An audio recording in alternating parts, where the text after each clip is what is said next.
శ్రీమాత్రే నమః. అందరికీ నమస్కారం. ఈ వీడియోలో 2026 సంవత్సరంలో ఫిబ్రవరి 17 మాఘ బహుళ అమావాస్య రోజు ఏర్పడేటటువంటి మొదటి సూర్యగ్రహణ పట్టు విడుపు సమయాలు, భారతదేశంలో ఈ గ్రహణం కనిపిస్తుందా లేదా అని, సూతక కాల నియమాలు పాటించాలా వద్దా అని, అలానే గర్భిణీ స్త్రీలు జాగ్రత్తలు తీసుకోవాలా వద్దా అనే పూర్తి సమాచారం తెలుసుకుందాం. అందుకని వీడియోని స్కిప్ చేయకుండా పూర్తిగా చూడండి.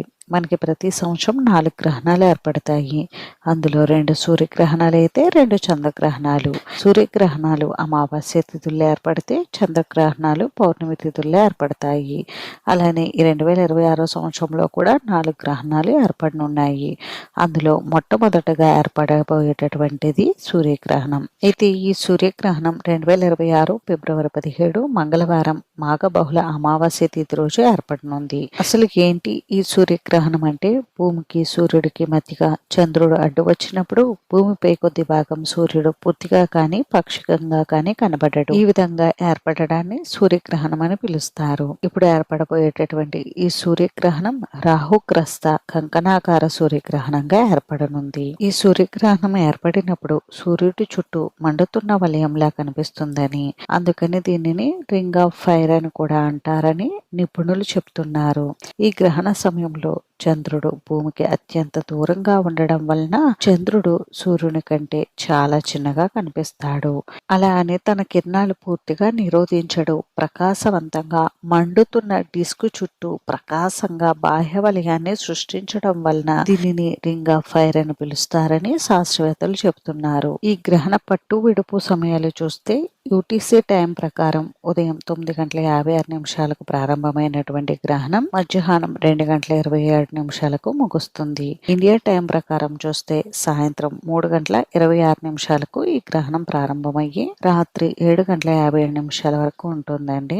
గ్రహణం కనిపించే దేశాలు దక్షిణ అమెరికా, దక్షిణ అర్జెంటీనా, చిలీ, దక్షిణ ఆఫ్రికా, అంటార్క్టికా, హిందూ మహాసముద్రం, ఆస్ట్రేలియాలోని కొన్ని ప్రాంతాలు, ఆఫ్రికాలోని దక్షిణాది దేశాలు, అట్లాంటిక్ లోని కొన్ని ప్రాంతాలు, ధ్రువ ప్రాంతాల్లో ఈ గ్రహణం అయితే కనిపిస్తుంది. మన ఇండియాలో అయితే ఈ గ్రహణం ఎక్కడ కూడా కనిపించడం లేదండి. అందుకని భారతదేశంలో ఉన్నటువంటి భారతీయులు, గర్భిణీ స్త్రీలు ఇటువంటి గ్రహణ నియమాలు, సూతకాల నియమాలు, జాగ్రత్తలు తీసుకోవాల్సిన అవసరం అయితే లేదు. ఒకవేళ ఈ గ్రహణం కనిపించే దేశాలలో మన భారతీయులు ఎవరైనా ఉంటే వారు తప్పకుండా గ్రహణ నియమాలు, గర్భిణీ స్త్రీలు ఉంటే వారు తప్పకుండా జాగ్రత్తలు తప్పనిసరిగా తీసుకోవాలి. జ్యోతిష్య నియమాల ప్రకారం కనిపించని గ్రహణానికి సూతకం లేదు కాబట్టి ఈ సమయంలో శుభకార్యాలు, ఆహారం, పూజలు అన్ని కూడా యథావిధిగా చేసుకోవచ్చు.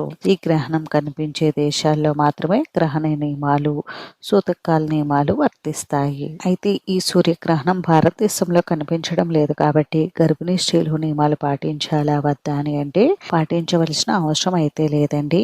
కానీ గ్రహణం ఏర్పడే సమయంలో బయటకు వెళ్లకుండా ఉంటే మంచిది. ఈ సమయంలో బయటకు వెళ్లడం వలన సూర్యుడి నుండి వెలువడే అతినీల లోహిత కిరణాల ప్రభావం బిడ్డపై చూపుతుంది కాబట్టి బయటకు రాకుండా ఉంటే మంచిది. అత్యవసర పరిస్థితుల్లో బయటకు వెళ్లాల్సి వస్తే మీతో పాటు గరిక కానీ, తులసి దళాలు, దర్భ వీటిల్లో ఏవైనా దగ్గర పెట్టుకుని వెళ్ళండి. అలాగే గ్రహణ సమయంలో పదునైన వస్తువులు, లోహపు వస్తువులకు దూరంగా ఉండండి. అంటే ఫ్రూట్స్, వెజిటేబుల్స్ కట్ చేయడం, పిన్నులు, గుండు సూదులు వాడడం లాంటివి చేయకండి. ఈ సమయంలో ఎటువంటి పనులు చేయకుండా ప్రశాంతంగా కూర్చుని కానీ, పడుకుని కానీ దైవనామస్మరణ చేసుకోండి. అంతేనండి. చూసారు కదా, ఈ వీడియో మీకు నచ్చితే ప్లీజ్ లైక్ చేసి, షేర్ చేసి, సబ్స్క్రైబ్ చేసుకోండి.